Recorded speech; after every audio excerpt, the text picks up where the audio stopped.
Chapitre 19. La scène pascale. C'est le commencement de la souffrance du jeudi saint.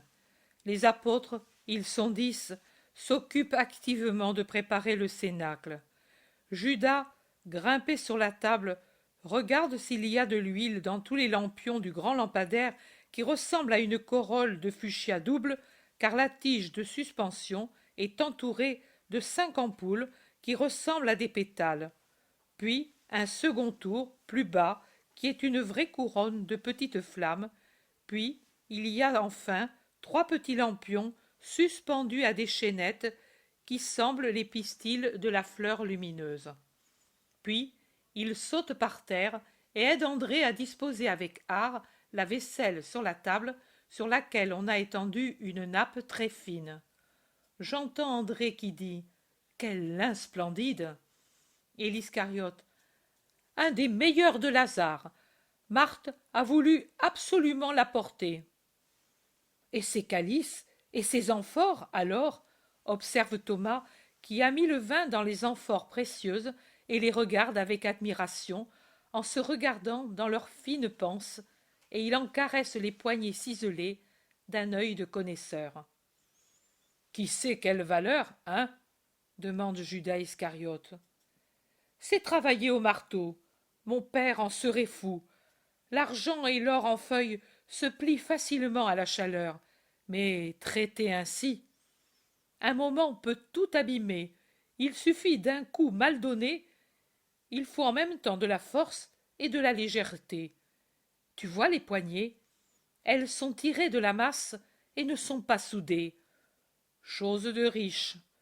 Pense que toute la limaille et le dégrossissement se perdent. Je ne sais pas si tu me comprends.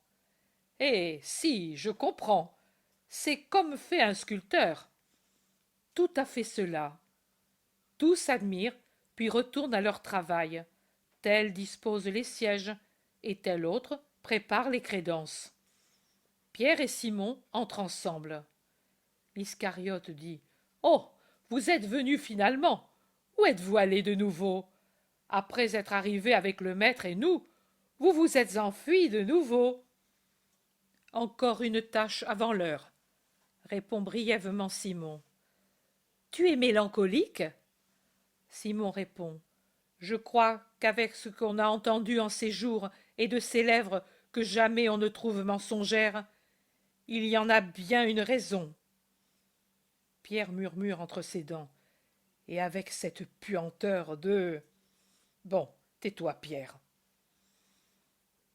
Toi aussi! Tu me sembles fou depuis quelques jours. Tu as la figure d'un lapin sauvage qui sent derrière lui le chacal, répond Judas l'Iscariote. Pierre réplique.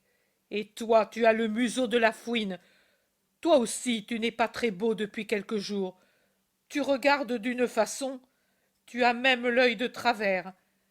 Qui attends-tu, ou qu'espères-tu voir? Tu sembles plein d'assurance. Tu veux le faire paraître, mais tu as l'air de quelqu'un qui a peur. Oh, quant à la peur, tu n'es certainement pas un héros, toi non plus.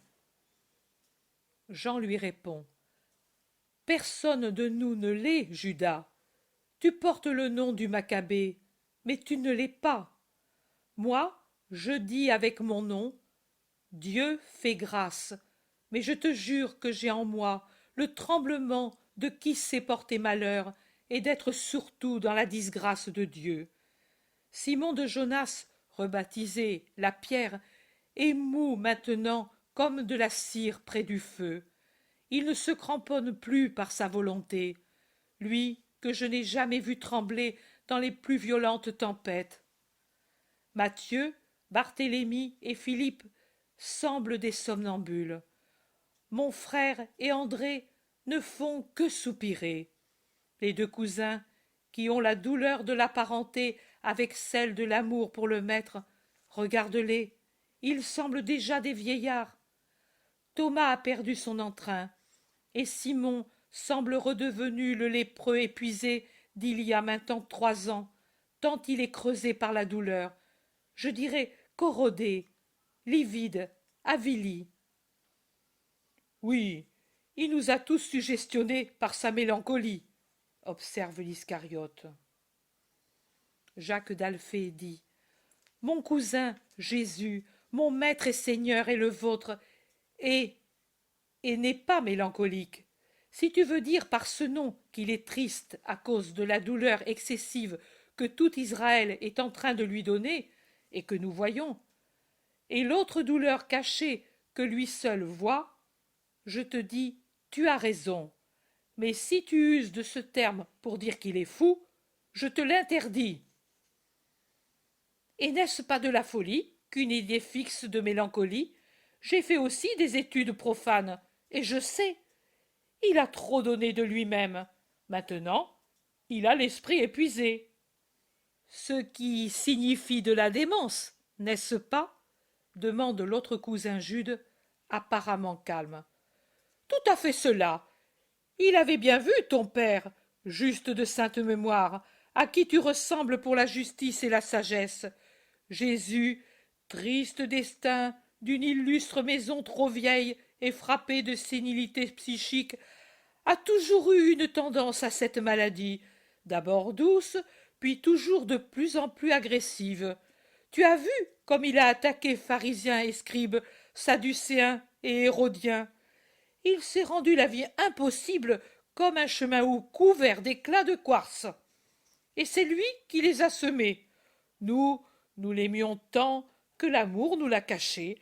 Mais ceux qui l'ont aimé sans l'idolâtrer, ton père, ton frère Joseph et Simon au début, ont vu juste. Nous devions ouvrir les yeux en les écoutant. Au contraire, nous avons été tous séduits par sa douce fascination de malade. Et maintenant, hélas! Jude Thaddée, qui, aussi grand que l'Iscariote, est justement en face de lui et paraît l'écouter paisiblement, a un déclic violent, et d'un puissant revers de main, il couche Judas sur un des sièges et avec une colère contenue, sans éclat de voix, se penchant, siffle sur son visage de lâche, et Judas ne réagit pas, craignant peut-être que le Thaddée soit au courant de son crime. Voilà pour la démence, reptile, et c'est seulement parce que lui est à côté et que c'est le soir de Pâques que je ne t'étrangle pas. Mais réfléchis, réfléchis bien. S'il lui arrive du mal et qu'il n'est plus là pour arrêter ma force, personne ne te sauve. C'est comme si déjà tu avais la corde au cou, et ce seront ces mains honnêtes et fortes d'artisans galiléens et de descendants du frondeur de Goliath qui feront ton affaire. Lève-toi, mollasson libertin, et surveille ta conduite. Judas se lève, livide, sans la moindre réaction.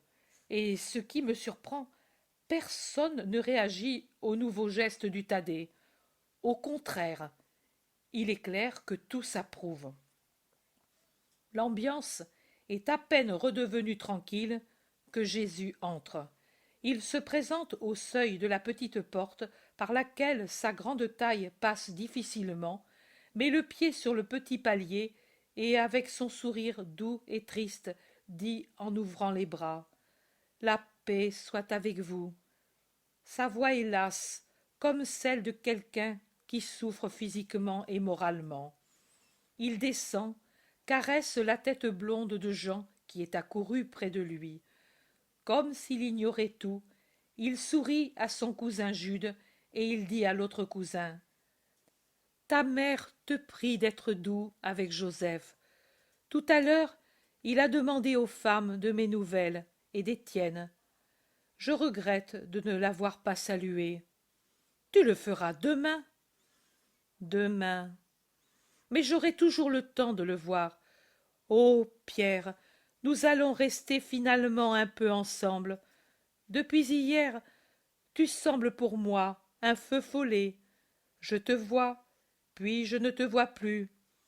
Aujourd'hui, je puis presque dire que je t'ai perdu. Toi aussi, Simon.